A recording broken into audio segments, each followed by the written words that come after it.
가난한 부자라는 제목으로 함께 은혜를 나누도록 하겠습니다. 요한은요, 이제 나이가 지긋이 들어서 예수님을 믿는다는 이유로 이제 반모섬이라는 곳에 유배를 가게 됩니다. 이제 그리고 거기서 하나님의 음성을 듣죠. 그리고 에베소, 서머나, 버가모, 두아디라, 사데, 빌라델비아, 라오디게아 이렇게 7개의 교회에 편지를 보내라는 하나님의 음성을 또 듣고 그대로 또 받아 적어서 이 요한계시록을 보내게 됩니다. 오늘 그 7교회 중에서 살펴볼 교회는 서머나 교회입니다. 서머나 교회는 이게 7교회에 이제 편지를 보낸 내용 중에는 어떤 교회는 책망도 있고 칭찬도 있고 또 어떤 교회는 책망만 있고, 그런데 이 서머나 교회는요, 빌라델비아 교회와 더불어서 칭찬만 받은 2개의 교회 중에 하나입니다. 이 교회에게 과연 어떤 말씀을 주셨고 또 이를 통해서 우리가 어떤 은혜를 누릴 수 있는지 함께 나누도록 하겠습니다. 얼마 전에 6살인 저희 딸이, 첫째 딸이 거실에서 놀다가 바깥을 보더니 아빠 벚꽃이야 그러는 겁니다. 진짜 그 창밖을 보니까 벚꽃이 너무 예쁘게 펴 있더라고요. 이제 저희 집이 2층인데 그 나무 높이가 딱 그 2층인 저희 집에서 그 벚꽃이 제일 잘 보이게 펴 있었던 거죠. 그리고 나서 저희 딸이 질문을 했습니다. 아빠, 코로나 안 끝났는데 왜 벚꽃이 폈어? 이러는 겁니다. 저는 이 질문에 적잖게 놀랐습니다.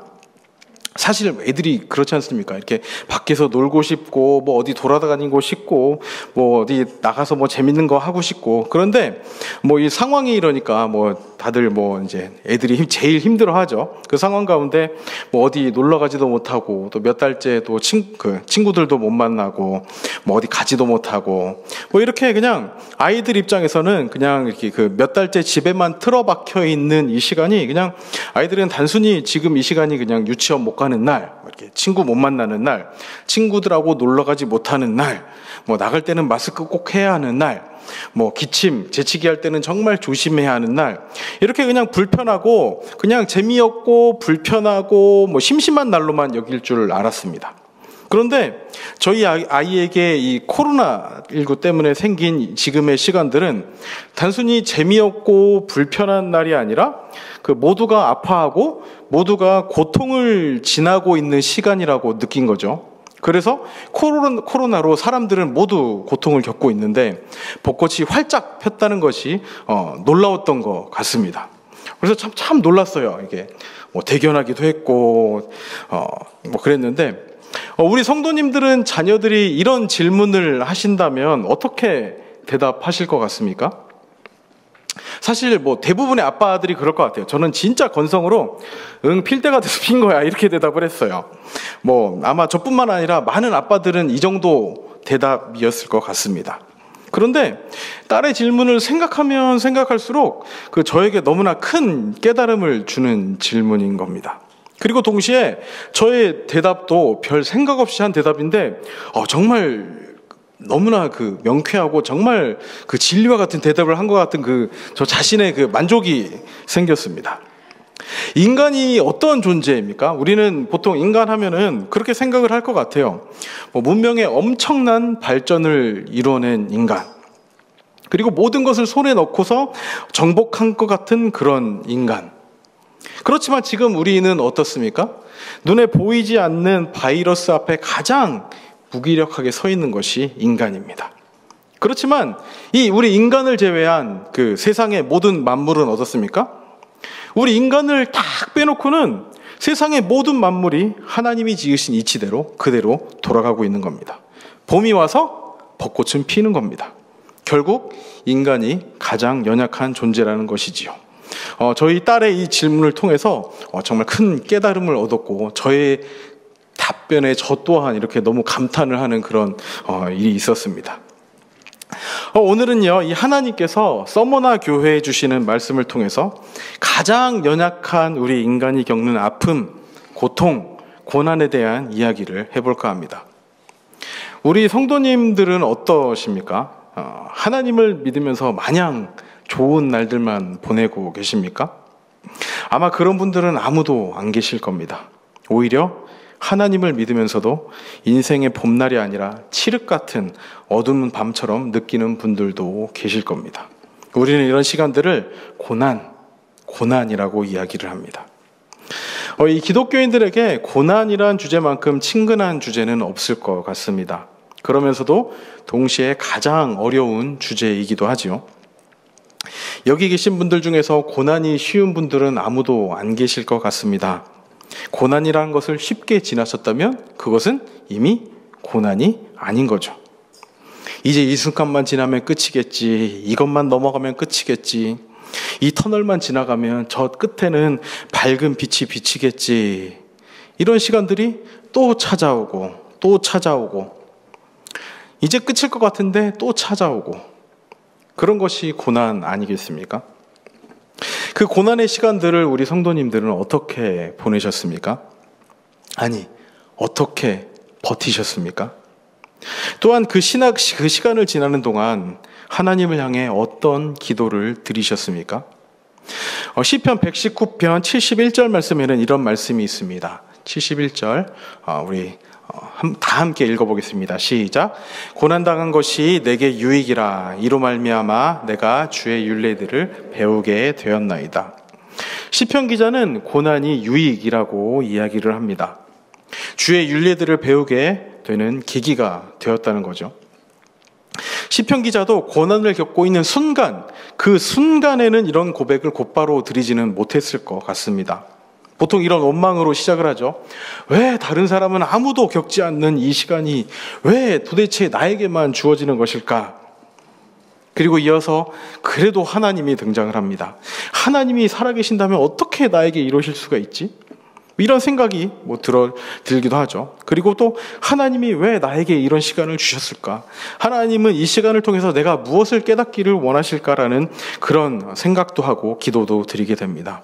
그리고 그 고난의 시간을 보내면서 하나님을 향한 끊임없는 몸부림을 통해서 결론과도 같이 드리는 고백이 이 시편 기자의 고백일 것입니다. 아마 쉽게 이 시편 119편 71절 같은 고백은 아무도 나오지 않을 것 같습니다. 여기 계신 많은 성도님들도 하나님을 향한 몸부림 끝에 나에게 찾아왔던 고난에 대해 시편 기자처럼 고난당한 것이 내게 유익이었지. 이 때문에 내가 주의 윤리들을 배우게 됐지라고 고백할 수 있는 분들이 계시리라 생각이 됩니다. 그리고 동시에 또 아직 그 고난이 현재 진행형인 분들도 계시리라 생각이 됩니다. 즉 고난은요 단순히 나에게 주어진 힘든 시간을 넘어서 나에게 있어서 하나님은 어떠한 분이신가에 대해서 진지하게 고민할 수 있는 그런 계기를 만들어준다는 생각이 듭니다. 우리가 너무 쉽게 고백하는 하나님을 믿습니다. 하나님 믿습니다라고 하지만 너무 그냥 그렇게 쉽게 이야기할 수 있는 하나님인지 아니면 나에게 모든 것을 주신 그분께 나 또한 모든 것을 드릴 수 있는지에 대해서 진지하게 고민을 할 수 있는 시간이 이 고난의 시간이란 것입니다. 우리 귀한 성도님들께 질문을 드려보도록 하겠습니다. 혹시 제일 힘든 고난이 어떤 고난인지 아십니까? 바로 내가 지금 겪고 있는 고난이 제일 힘든 고난입니다. 옆 사람의 고난이 아무리 크다 하더라도 지금 내가 겪고 있는 고난보다는 클 수가 없는 것입니다. 이렇게 큰 고난의 시기를 지나고 있는 우리 성도님들이 계시다면 오늘 말씀이 큰 위로, 큰 도전이 되시기를 간절히 바랍니다. 오늘 본문에 등장하는 이 서머라라는 도시는요, 그 예수님 오시기 약 1000년 전에 건설된 도시입니다. 에베소에서 해안을 따라서 북쪽으로 위로 한 55km 정도 쭉 곧바로 올라가면 있던 도시가 이 서머나라는 도시입니다. 이 서머나는요, 그 당시 인구가 한 30만 명 정도에 달하는 소아시아 최대의 도시였습니다. 그리고 이 에베소라는 도시와 이게 어느 도시가 더 크지? 이런 우리 도시가 더 크다라는 그런 미묘한 긴장 관계에 있던 그 도시였습니다. 그 외곽에서 도심까지 그 도로도 잘 닦여 있었고요. 그리고 정말 훌륭한 항구 도시였습니다.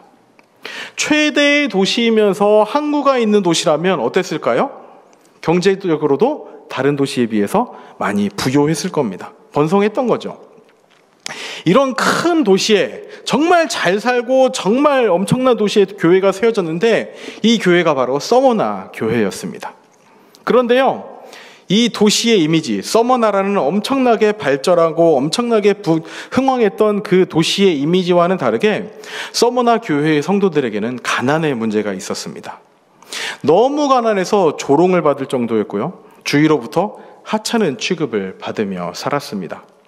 그래서 서머나 교회는 환난당하는 교회, 핍박당하는 교회의 대표적인 모형이었습니다.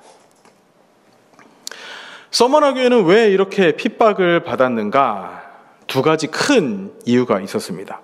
첫째는요, 이 서머나는 황제 숭배가 극심한 지역이었습니다. 이곳은 모든 로마 시민들에게 황제 숭배가 요구되었던 그런 곳이었습니다. 이를 거부하는 사람들은요, 사형을 당할 수도 있었습니다. 그리고 1년에 한 차례 모든 시민들은 그 로마 황제에게 봉헌된 제단에 그 분향을 하도록 되어 있었던 겁니다. 1년에 한 번. 그리고 이 분향 후에는 시민으로서 의무를 이행했다는 것을 입증하는 증명서를 받았습니다. 그리고 분향하는 동안 시민들은 가이사는 주님이시다, 가이사는 주님이시다, 이거를 끊임없이 이제 고백을 하면서 외쳐야 했던 거죠. 그리고 그 고백과 절을 하고 받는 증서, 그 증서가 있어야지만 사람 행세를 할 수가 있었습니다. 그리고 경제 활동을 하기 위해서도 이 증서를 받아야 했는데 이 법이 아주 엄격하게 지켜지던 곳이 이 서머나라는 도시였습니다. 따라서 자연히 그리스도인들에게는 갈등이 생길 수밖에 없었습니다. 그리스도인들은 예수님이 주인이시다라고 고백하는 사람들이기에 로마 황제를 향해 주인이라고 이야기를 할 수 없었기 때문입니다. 이것이 이 사람들의 궁핍과 가난의 큰 이유였습니다. 한 가지 이유가 또 있었습니다.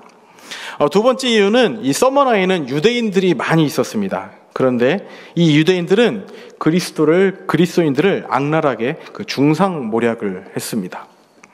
우리가 사회생활을 하거나 이렇게 대인관계를 할 때 사람들하고 지내면서 가장 힘든 것이 무엇입니까? 없는 사실을 만들어가면서까지 나를 힘들게 하는 사람들입니다. 그리고 그 거짓말하면서 이간질을 하고, 이런 일들이 기독교인들이 당하는 비일비재한 일들이었습니다. 그래서 결국 서머나 교회에는 박해가 시작이 된 거죠. 즉 서머나 교회는 박해를 받는 교회가 되었습니다. 그리스도는 주님이시다, 예수님은 주인이시다, 주님이시다, 이 고백을 다른 것과 바꿀 수 없기에 가난하게 살기를 택했던 사람들이 바로 서머나 교회의 사람들이고, 이 교회를 향한 메시지가 바로 오늘의 본문입니다. 이 때문에 억울한 이야기도 많이 들어야 했던 사람들, 이런 사람들이 모여있던 교회가 서머나 교회인 것입니다. 이렇게 환난과 핍박을 받는 서머나 교회의 사람들을 향해서 소멸될 지경에 처해 있는 그들에게 하나님은 사도 요한을 통해서 편지를 보내십니다. 편지 처음에는 편지를 보내시는 하나님의 모습이 기록되어 있습니다. 8절 말씀을 제가 다시 한번 읽겠습니다. 서머나 교회의 사자에게 편지하라. 처음이며 마지막이요 죽었다가 살아나신 이가 이르시되. 하나님께서는 스스로를 처음이며 마지막이요 죽었다가 살아나시니 라고 말씀을 하고 계십니다. 먼저 처음이며 마지막이라는 의미가 무엇입니까? 제일 처음이면서 동시에 제일 끝, 가장 끝이라는 의미이죠. 처음과 끝이 되신 하나님, 이 뜻은 마라톤을 하는데 출발점에서 파이팅, 잘 출발해 하고 그렇게 지켜보고 결승점까지 차 타고 가서 거기서 기다리고 있겠다, 너 결승점에 들어오는 거 보겠다, 그런 의미가 아니라 처음부터 끝까지 항상 함께 계시는 분, 너의 처음부터 너의 끝까지 모든 것을 알고 있다, 힘들고 어렵고 넘어졌던 모든 순간에 네 옆에 있었다라는 의미입니다. 시작부터 끝까지 계시는 분이므로 그분이 끝을 내시고 결론을 내리신다는 의미입니다. 나에게 이루어지는 모든 일들이 다 하나님께서 동행하시는 것이고, 또 그것도 완벽하게 가장 정확하게 하나님께서 알고 계시다는 그런 의미입니다. 그런 분께서 지금 서머나 교회에 편지를 보내시는 겁니다. 처음이며 마지막이라고 말씀하시며 서머나 교회를 향해 편지를 보내고 계십니다. 그리고 죽었다가 살아나시니 라는 의미는 어떤 의미입니까? 죽으신 분, 고난 때문에 죽으신 분, 죽음의 문턱에서 허덕이는 자들과 마찬가지로 똑같은 경험을 하시고 결국에는 죽음을 맞닥뜨리신 분, 죽음으로 끝이 나신 분. 그러나 이게 끝이 아니라 여기에서 살아나신 분이심을 의미합니다. 죽었다가 살아나신 분, 자기가 죽음을 당해본 자, 그 죽음을 이기고 극복하신 분, 그러므로 그 죽은 자들을 살려내실 능력을 가진 이라는 의미입니다. 그런 분께서 서머나 교회의 성도들에게 가장 먼저 하신 말씀은 내가 안다입니다. 내가 안다. 9절 앞부분 말씀입니다. 내가 내 환난과 궁핍을 알거니와 실상은 내가 부유한 자니라. 내가 내 환난과 궁핍을 안다. 내가 너의 모든 환난, 어려움, 아픔, 고통, 궁핍 모든 것을 안다. 처음이자 마지막이요 죽었다 살아나신 이께서 서머나 교회의 성도들을 향하여 너희의 힘든 모든 과정을 내가 다 안다라고 말씀을 하십니다. 어려움 당할 때, 괴로울 때, 예수님 때문에 참 쓸쓸하고 광야 같은 길을 가고 있을 때 주님이 찾아오셔서 내가 안다, 내 처지를 안다라고 이야기를 하시는 겁니다. 이 이야기를 들은 서머나 교회의 성도들은 어땠을까요? 나이 많은 사도인 요한이 적은 이 편지를 전달받아 한 글자 한 글자 읽어 내려가는데 그 중에서 자신들의 교회 이야기가 적혀 있는 겁니다. 그리고 자신들의 교회의 상황과 처지를 하나님께서 다 알고 계신다는 편지의 내용을 읽었을 때 어떤 느낌이 들었을까요? 아, 그렇지. 주님이 아시지. 주님이 아시지. 처음이자 마지막이신 그 주님이 아시지. 지금 우리는 내일이 없는 것 같은 그 고통 때문에 이제 모든 것이 끝이라고 생각하고 있었지만, 그 끝도 주님께 있었지. 나의 처음이 있게 하신 그분께서 나의 마지막도 분명히 인도해 주시겠지. 주님께서 알고 계신다는 이 사실을 깨달았을 때 그것 자체만으로도 큰 은혜와 감동이 되지 않았을까요? 그러면서 다음에 주시는 말씀은 이것입니다. 실상은 내가 부유한 자이다. 실상은 내가 부유한 자이다. 찢어지게 가난하고 이 사람 저 사람에게 치이는, 직업을 얻기도 힘들고 가족에게 호적파인 자들이 수두룩한 이 사람들에게 하시는 말씀이 실상은 내가 부유하다는 겁니다. 너야말로 진짜 부자라는 겁니다. 가난하고 아무것도 없는 줄 온 세상이 다 아는데 하나님의 평가는 달랐습니다. 내가 부자다. 네가 부자다. 우리는 여기서 한 가지 우리의 시선을 다른 데로 돌려봐야 합니다. 부자란 어떤 사람입니까? 통장에 잔고가 많고 땅이 많은 사람이 부자가 아니라고 하나님께서 말씀을 하십니다. 그리스도의 관계로 말미암아 하나님께로부터 얻는 것이 많이 가진 사람, 그 사람이 부자다라고 말씀을 하고 계십니다. 그렇다면 어떤 사람이 그리스도에게서 얻을 것이 많은 사람이겠습니까? 예수 그리스도 때문에 궁핍했고, 예수 그리스도를 위해서 궁핍했고, 그 교회에는 그리스도께서 주실 게 많다라고 이렇게 말씀하고 계신 겁니다. 그리스도를 위해서라면 기꺼이 고난도 받는 사람, 이것이 서머나 교회와 서머나 교회의 성도들의 모습이었고, 이것이 바로 우리의 모습이 되어야 합니다. 그렇기 때문에 고린도서 6장 10절은 이렇게 이야기를 하고 있습니다. 근심하는 자 같으나 항상 기뻐하고, 가난한 자 같으나 많은 사람을 부유하게 하고, 아무것도 없는 자 같으나 모든 것을 가진 자로다. 우리는 세상 가치의 기준이 아닌 그리스도의 기준으로 이 세상을 그리고 서로를 바라봐야 합니다. 그런데 참 신기한 메시지가 이어집니다. 다 안다고 말씀하셨다면 그 다음에 나올 자연스러운 이야기는 무엇입니까? 내가 다 알아. 이제 괜찮아. 그 나쁜 놈의 로마 자식들, 유대인들, 그 나쁜 사람들, 너희들 괴롭힌 사람 모두 내가 다 혼내줄게. 이런 이야기가 이어져야 합니다. 그런데 이어서 나오는 말씀은 10절 앞부분 말씀입니다. 앞부분을 제가 다시 읽어보겠습니다. 너는 장차 받을 고난을 두려워하지 말라. 무슨 말입니까? 한 꼬마아이가 밖에서 동네 형들에게 얻어 터지고, 코피 터지고, 지갑 뺏기고, 옷 찢어지고, 신발 잃어버리고, 그리고 온몸에 흙투성이가 되어서 울면서 터벅터벅 집에 들어갔더니 엄마가 아프지? 괜찮아? 하면서 이렇게 하시면서 흔히 안아주시는 겁니다. 너 정말 아팠지? 내가 정말 다 알아. 이렇게 얘기하신 다음에 무엇이라고 얘기하는 거예요? 귀에 속삭이면서 이제 좀 있으면 다른 동네 형들한테 더 얻어 터질 거니까 힘내. 이런 뉘앙스의 이야기를 하고 계신 겁니다. 고난을 두려워하지 말라는 말씀을 통해서 우리에게 하고 싶으신 이야기가 무엇일까요? 도대체 안다라고 말씀하셨으면 그것을 싸매주시고 보듬어주시고 그들에게 복수해 주셔야 되는 하나님이실 텐데, 우리 상식이라면 그게 정상일 텐데, 과연 이 고난을 두려워하지 말라는 말씀을 통해서 지금까지 모든 것을 아시면서도 앞으로 장차 닥칠 고난을 두려워하지 말씀을 통해서 우리에게 하고 싶으신 이야기가 무엇일까요? 주님이 안다는 말씀이 무슨 필요가 우리에게 있겠습니까? 그것도 지금보다 더 큰 고난이 있다고 하는데 왜 그럴까요? 왜? 도대체 하나님께서 이 말씀을 통해서 우리에게 하시고 싶은 이야기가 무엇일까요? 그 이유는 이 고난의 길, 그 길이 그리스도인이 가야 하는 길이기 때문입니다. 그리스도를 위하여 살기로 작정한 사람들이 가는 길이 바로 이 고난의 길이라는 말씀입니다. 하나님께서 우리에게 약속해 주신 것이 무엇입니까? 고난을 면해 주시고 고난은 이제는 없애 주실 것을 약속하시지 않고 고난 가운데 우리에게 승리를 주실 것을 약속하셨습니다. 우리는 고난을 안 받는 사람들이 아니라, 고난이 오면 이리저리 피하는 사람들이 아니라 그 고난을 이기고 승리하는 사람들이라는 말씀입니다. 세상에서는 너희가 환난을 당하나 담대하라, 내가 세상을 이겼노라고 선포하신 그 예수님을 따라가는 것이 우리의 정체성이라는 말씀입니다. 예수님과 함께 승리하는 사람들이 바로 우리 그리스도인이라는 말씀입니다.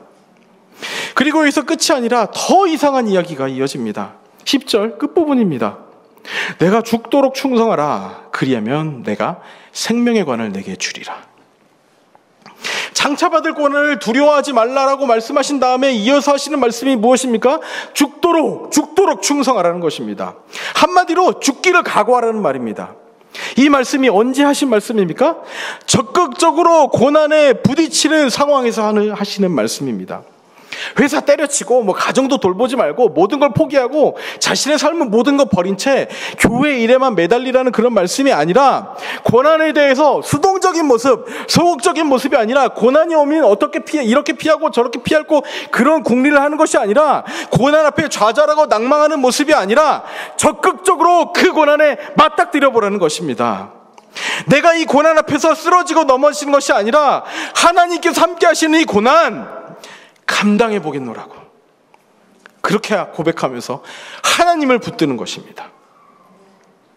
하나님께서 살아계시다면 왜 저에게 이런 시련이 있습니까? 라고 하소연하기 전에 우리는 이 말씀 앞에서 하나님께서는 내가 어떻게 하기를 원하시는지 먼저 가슴 깊이 새겨봐야 할 것입니다. 지금도 이 자리에도 너무 힘든 문제 때문에 고통 가운데 계신 분들도 있을 겁니다. 아마 이렇게 말씀하고 싶으실 수도 있을 것 같습니다. 네가 내 아픔을 알아? 내가 정말 얼마나 아픈지 네가 겪어봤어? 너는 덜 아파봤어라고 이야기를 하실 수도 있을 것 같아요. 네, 맞습니다. 저는 몰라요. 그런데 오늘 말씀이 우리에게 말씀하는 말 무엇입니까? 오늘 하나님께서 주시는 말씀이 무엇입니까? 하나님은 아십니다. 그 하나님을 붙들기 위해 우리 이 자리에 있는 것 아니겠습니까? 포기하지 마시고 오늘 주시는 하나님의 메시지에 귀를 기울이시고 기도하는 이 시간이 되셨으면 좋겠습니다. 제가 신학대학원을 준비할 때의 일이었습니다.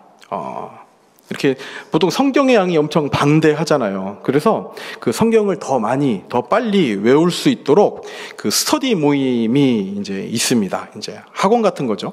성경을 정말 짧은 시간 안에 1년 동안 정말 거의 외울 수 있도록 이렇게 어디에 무슨 내용, 어떤 내용이 있는지 이렇게 쉽게 팁을 사용해서 이제 외울 수 있도록 1년 동안 이제 그렇게 배우는 학원이 있습니다.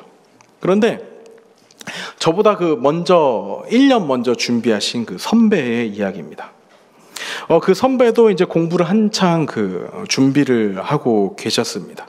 그런데, 이렇게 공부하시는 중에, 이렇게 암 말기 선고를 받게 되셨습니다. 하루아침에 시한부 인생이 되신 거죠. 그래도 이분은 계속 그 스터디 모임에 계속 나오셔서 공부를 하셨다고 합니다. 그러다가 결국 신학대학원에 입학을 하지 못하고 생을 마무리를 하셨습니다. 저 같았으면 어땠을까라는 생각을 해봤습니다. 시한부 인생인 걸 안 순간 그냥 모든 거 포기하고 지금까지 하던 일을 전부 내려놓고 이제 좀 편한 곳에서, 그리고 공기 좋은 곳에서 그렇게 생을 마치려 하지 않았을까 싶습니다. 아유, 무슨 공부냐, 어차피 학교 들어가지도 못하는데, 이런 마음으로 그렇게 모든 것을 포기하고 내려놨을 것 같습니다. 그렇지만 이 선배는 그렇게 하지 않았습니다. 왜요?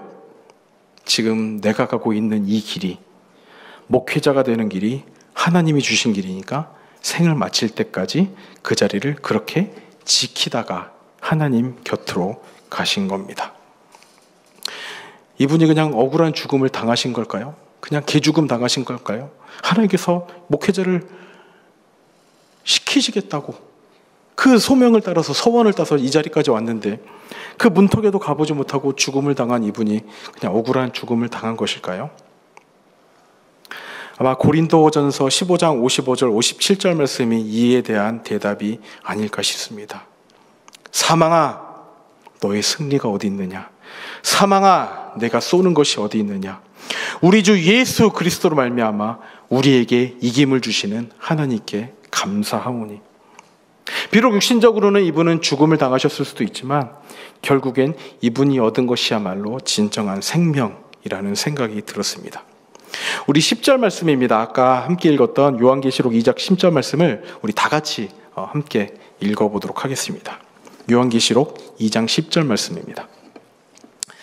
다 함께 읽습니다. 시작. 너는 장차 받을 고난을 두려워하지 말라. 볼지어다 마귀가 장차 너희 가운데 몇 사람을 오게 던져 시험을 받게 하리니 너희가 10일 동안 환난을 받으리라. 내가 죽도록 충성하라. 그리하면 내가 생명의 관을 내게 주리라.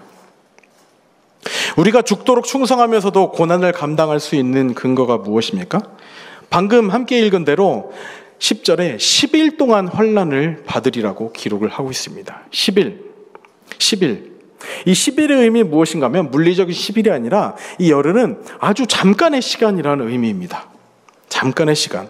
이 고난들은 짧다는 거죠. 그리고 그 아주 잠깐의 고난이 길어봤자 언제까지라는 의미입니까? 죽을 때까지라는 의미입니다. 죽을 때까지.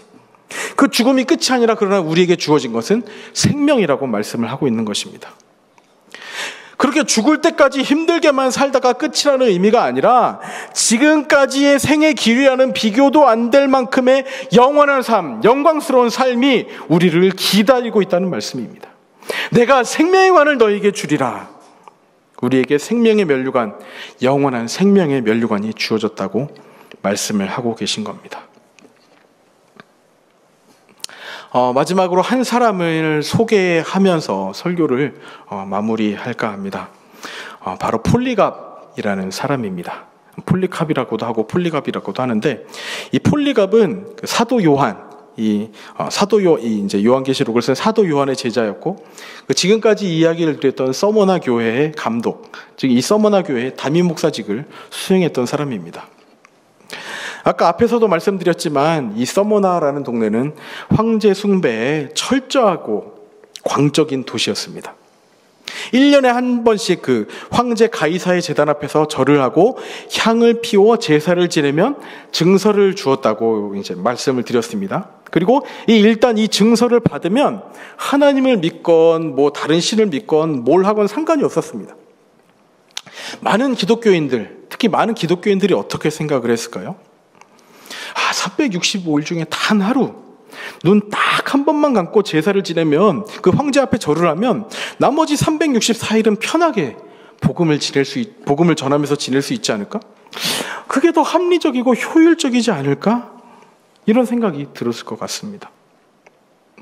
저도 그 순간 그 자리에 있었다면 아마 그렇게 그 고난이 너무나도 힘들게 다가오면 그렇게 생각했을 것 같습니다.